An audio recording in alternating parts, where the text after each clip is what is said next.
నిన్నటి రోజున జనసేన అధ్యక్షుడు, ఆంధ్రప్రదేశ్ డిప్యూటీ సీఎం పవన్ కళ్యాణ్ గారు శాసనసభ ప్రాంగణంలో ఆంధ్రప్రదేశ్ శాసన మండలి ప్రతిపక్ష నాయకుడు బొత్స సత్యనారాయణ గారు ఎదురుపడిన సందర్భంలో ఆయన కారు దిగి ఆయనకు షేక్ హ్యాండ్ ఇచ్చి పలకరించడమే కాకుండా ఆలింగనం కూడా చేసుకోవడం జరిగింది. సరే, మామూలుగా ఇది చూస్తే ఇందులో ఎటువంటి తప్పు లేదు, ఎటువంటి వేరే ఆలోచన కూడా లేదు. కాబట్టి ఇప్పుడున్నటువంటి రాజకీయాల్లో, ఇప్పుడున్నటువంటి ఈ మీడియా ప్రభావంతో ఎక్కడ ఏ కలయిక జరిగినా కూడా అది ఒక భూతద్దంలో చూడడం, లేదా దాన్ని వేరే విధంగా అర్థం చేసుకోవడం, అన్వయించుకోవడం రకరకాలుగా ఉంటాయి. సరే, నిన్న జరిగింది ఏంటంటే అనుకోకుండా ఎదురుపడినటువంటి సంఘటన. అక్కడ పెద్దిరెడ్డి రామచంద్రారెడ్డి గారు, ఇంకా వైసీపీ చెందినటువంటి తాటిపర్తి చంద్రశేఖర్, ఇంకా ఇద్దరు ముగ్గురు వైఎస్ఆర్సీపీకి చెందినటువంటి ఎమ్మెల్యేలు కూడా ఉండడం జరిగింది. వాళ్ళు పిఏసీ చైర్మన్కు సంబంధించిన విషయాన్ని వివరించడం కోసం అసెంబ్లీ మీడియా పాయింట్కు వెళుతున్నారు. మామూలుగా అయితే ఆ సందర్భంలో ఎదురుపడినారు కాబట్టి బొత్స సత్యనారాయణ గారు ఆయన ఆప్యాయంగా పలకరించడం, ఆలింగనం చేసుకోవడం జరిగింది. అయితే ఇక్కడ రాజకీయాల్లో ఏదైనా సాధ్యమే. సరే, ఇప్పుడు ఉన్నటువంటి బొత్స సత్యనారాయణ గారు పోయి జనసేనలో చేరతారంటే అది ఇప్పటికిప్పుడు సాధ్యం కాకపోవచ్చు. బొత్స సత్యనారాయణ గారు ఏంటంటే సుదీర్ఘకాలంగా కాంగ్రెస్లో కొనసాగిన నేత. ముఖ్యంగా రాజశేఖర రెడ్డి గారితో చాలా అనుబంధం ఉంది. చాలాసార్లు ఎమ్మెల్యేగా పనిచేసిండు, మంత్రిగా పనిచేసిండు, ఎంపీగా పనిచేసిండు. వాళ్ళ కుటుంబంలో చాలామంది, వాళ్ళ మేనల్లుడు కానీ, వాళ్ళ సతీమణి గారు కానీ, వాళ్ళ తమ్ముళ్ళు కానీ, రకరకాల వాళ్ళ బంధుగణం మొత్తం ఒక రకంగా చెప్పాలంటే విజయనగరం జిల్లాలో ఒక 5-6 కాన్స్టిట్యున్సీలలో వాళ్ళ ప్రభావం అనేది ఎప్పటికీ ఉంటుంది. ఒకవేళ ఎన్నికల్లో ఒకసారి ఓడిపోయినా గెలిచినా కూడా. బొత్స సత్యనారాయణ గారు కూడా సుదీర్ఘంగా కాంగ్రెస్లో కొనసాగి రాజశేఖర రెడ్డి గారు చనిపోయిన తర్వాత కూడా 2014 వరకు కాంగ్రెస్లో కొనసాగడం జరిగింది. తర్వాత జరిగిన పరిణామాలతో జగన్మోహన్ రెడ్డి దగ్గరికి రావడం, వైఎస్ఆర్ కాంగ్రెస్ పార్టీలో చేరడం, 2019 అధికారం వచ్చిన తర్వాత జగన్మోహన్ రెడ్డి గారు మంత్రివర్గంలో ఆయన కూడా ముఖ్యమైనటువంటి శాఖలు పనిచేయడం, వాళ్ళ కుటుంబ సభ్యులు కూడా చాలామంది ఎమ్మెల్యేలుగా, వాళ్ళ బంధువులందరూ ఎంపీలుగా ఇలా కొనసాగుతూ వచ్చింది. ఇప్పుడు 2024లో వైఎస్ఆర్ కాంగ్రెస్ పార్టీ ఘోర ఓటమి తర్వాత కూడా బొత్స సత్యనారాయణ గారికి అనుకోని అవకాశం వచ్చింది. ఎమ్మెల్సీ ఎన్నిక కావడం, అప్పుడు తెలుగుదేశం కూడా అంత సమాయత్తంగా లేకపోవడం వల్ల, ఆయనకు సరైనటువంటి పోటీని పెట్టలేకపోవడం వల్ల ఇటువైపు ఆయన జాగ్రత్తగా ఉన్నటువంటి ఎంపీడీసీలను, జెడ్పీడీసీలందరూ కాపాడుకోవడం, దాని మూలంగా చివరి సమయంలో పోటీ కూడా చేయలే. ఎందుకు ఎటు ఇది అయ్యేది కాదు అనే ఉద్దేశంతో. సరే, అప్పుడు కూడా కొన్ని అనుమానాలు వచ్చినాయి. ఆయనకేదో లోపల పవన్ కళ్యాణ్ గారు సహకరించారని, లేదు తెలుగుదేశమే సహకరించిందని, ఆయన మెల్లమెల్లగా మళ్ళీ కూటమిలోకి పోతాడు అనేటువంటి ఆరోపణలు కూడా అప్పుడు వచ్చినాయి. వాస్తవంగా ఏంటంటే, సరే చంద్రబాబు నాయుడు గారి కంటే ఆయన కలిసే అవకాశం లేదు. పవన్ కళ్యాణ్ గారు ఏంటంటే, పవన్ కళ్యాణ్ గారి కుటుంబంతో, ముఖ్యంగా చిరంజీవి గారితో బొత్స సత్యనారాయణకి చాలా దగ్గర సంబంధాలు ఉన్నాయి.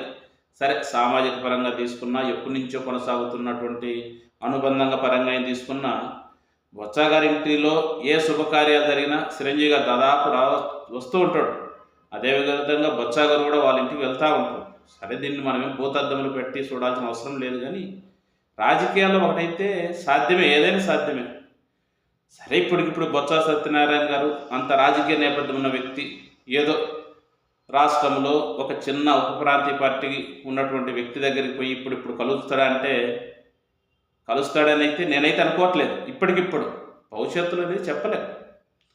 ఎందుకంటే బొత్స సత్యనారాయణ గారు కూడా ఆయనేం వేరే మాదిరిగా ఏదో చిన్న లీడర్గా ఉన్నటువంటి ఎటుపక్క గాలి దొలితే అటుపోయే వ్యక్తి కూడా కాదు. మొన్న కూడా కాంగ్రెస్ ఓడిపోయినప్పుడు కాంగ్రెస్లో కొనసాగడం జరిగింది. సరే, జగన్మోహన్ రెడ్డి గారి ఆహ్వానం మేరకు రావడం జరిగింది, కొనసాగుతూ ఉన్నాడు.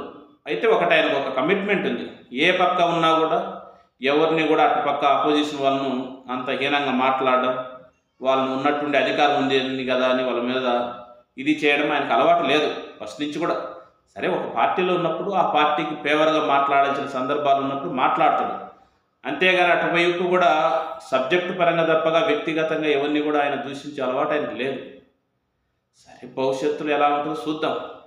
అయితే చాలామంది అనుకుంటున్నట్టు రాజకీయాలు ఏదైనా సాధ్యమే కాబట్టి, ఒకవేళ పవన్ కళ్యాణ్ గారు ఇంకా లీడ్లో ఉండి ఆయన ఏదైనా ముఖ్యమంత్రి ఆ స్థాయిలో ఉండింటే చెప్పలేము.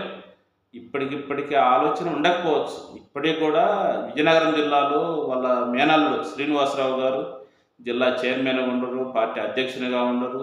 మొత్తం వాళ్ళ కనుసన్నల్లోనే అక్కడ జరుగుతూ ఉంది. ఇక రాజకీయ నాయకులు ఏంది, దాదాపు అందరికీ వ్యాపారాలు ఉంటాయి. ఆ వ్యాపారాలు కొనసాగాలంటే పార్టీ పరంగా ఎట్టున్నా అందరితో సంబంధాలంటే కొనసాగించే అవసరం ఉంటుంది. అదిగాక వాళ్ళ కుటుంబంలో ఈ మధ్యకాలంలో ఒక వ్యక్తి జనసేనలో చేరడం, ఇలా చాలా చాలా ఉన్నాయి. ఉన్నప్పటికైనా ఇప్పటికైనా దానికి ఏదో గాబరా పడిపోయి ఆయన ఏదో జనసేనలో చేరిపోతున్నాడని అనే ఆలోచన ఇప్పటికిప్పటికి రాకపోవచ్చు. సరే, లోపల వాళ్ళకి ఏముంటే మనకు తెలియదు కదా. ఇప్పుడు ఎట్లా ఉంటుందంటే రాజకీయాలు అనేది పైన మనకు జరిగేది ఒకటి, మనం చూసేది ఒకటి. లోపల రకరకాల ఆలోచనలు ఉంటాయి, రకరకాల అవసరాలు ఉంటాయి, రకరకాల ప్లాన్లు ఉంటాయి. రాజకీయాల్లో గెలిచినోడు వాడు ఏం చేసినా కూడా మహా అద్భుతం, చాణక్యుడు అంటారు. అదే ఓడిపోయినప్పుడు ఎవడు ఏం చేసినా కూడా మనకు కలిసి రాని టైం ఉన్నప్పుడు పెద్ద లెక్కలే తీసుకోరు. రాజకీయాల్లో ఏ వ్యక్తి కూడా శాశ్వతంగా కొనసాగలేరు. ఏ వ్యక్తి కూడా ఎప్పుడు అపజయాలు మూట కట్టుకోలేడు. ఎవరో ఎందుకు పవన్ కళ్యాణ్ గారిని తీసుకోండి, 10 సంవత్సరాల కాల పాటు కనీసం ఆయన ఎమ్మెల్యే కూడా కాలేకపోయింది కదా. ఇప్పుడు ఏదో కాలం కలిసి వచ్చింది. కాలం కలిసి వచ్చినప్పుడు అందరూ యోధులే, అందరూ యుద్ధ వీరులే, అందరూ పోరాట యోధులే, అందరూ తిరుగులేని నాయకులే, అందరూ సుడిగాలులే. సరే, ఏమైనా అనుకోవచ్చు. గెలిచిన తర్వాత అది ఇదనేం లేదు, ఎవరు ఇష్టం వచ్చినట్లు పోడుకోవచ్చు, అందరు తప్పు కూడా లేదు. సరే, వైసీపీ వాళ్ళు కూడా చాలామంది ఆలోచిస్తున్నది ఏంటంటే ఏమన్నా బొత్స సత్యనారాయణ గారు ఇలాంటి ఆలోచనలు ఏమైనా చేస్తున్నారా అని అనుమానం రావచ్చు. ఆయన ఏం మండలి ఇప్పుడు ప్రతిపక్ష నాయకుడు ఉన్నాడు, సబ్జెక్టు పరంగా బాగానే మాట్లాడుతున్నాడు. మరి అక్కడ వాళ్ళకి మెజార్టీ ఉంది కదా అని అంత సబ్జెక్టును పక్కన పెట్టి వ్యక్తిగతంగా మాట్లాడే అలవాటు ఆయనకు లేదు, అలా చేయటం కూడా లేదు. మంచిదే, చూద్దాం ఏం జరుగుతుందో. ఏం జరిగినా ఫైనల్గా అయితే రాజకీయాలు ఓడినా గెలిచినా ఈ యొక్క కప్పదాట రాజకీయాలు అనేది ఎవరికీ మంచిది కాదు. అది ఏంటంటే అధికారం ఉన్నప్పుడు ఒక వ్యక్తిని తీసుకుంటే మనకు బలంగా ఉంటుందని, అధికారం లేనప్పుడు ఒక వ్యక్తి పోయినంత మాత్రం మన బలహీనమవుతానే ఆలోచన ఉంటుందే కానీ అది దీర్ఘకాలికంగా ఆలోచిస్తే ఎవరికి మంచిది కాదు. ఫైనల్గా జనాలు కన్ఫ్యూజ్ కావాల్సిందే. రాజకీయ నాయకులు వాళ్ళకి ఏముంది, వాళ్ళు ఎక్కడున్న అధికారం కావాలి, ఎక్కడున్న పదవి కావాలి, ఎక్కడున్న వాళ్ళ బిజినెస్ నడవాలి అనే ఆలోచన వాళ్ళకు ఉంటుంది. మనలాగా ఒక వ్యక్తి మీద అభిమానం ఉంది, ఆ నాయకుడే బాగుండాలనే ఆలోచన అందరికీ ఉండదు కదా. ఎవరి వ్యక్తిగతం. రైట్ ఫ్రెండ్స్, మామూలే, మనం చేయగలిగేది కూడా ఏమి ఉండదు. మనం అనుకున్నది జరిగినా జరగకపోయినా. మన ఛానల్ సబ్స్క్రైబ్ చేసుకోండి, లైక్ చేయండి, షేర్ చేయండి, కామెంట్ చేయండి.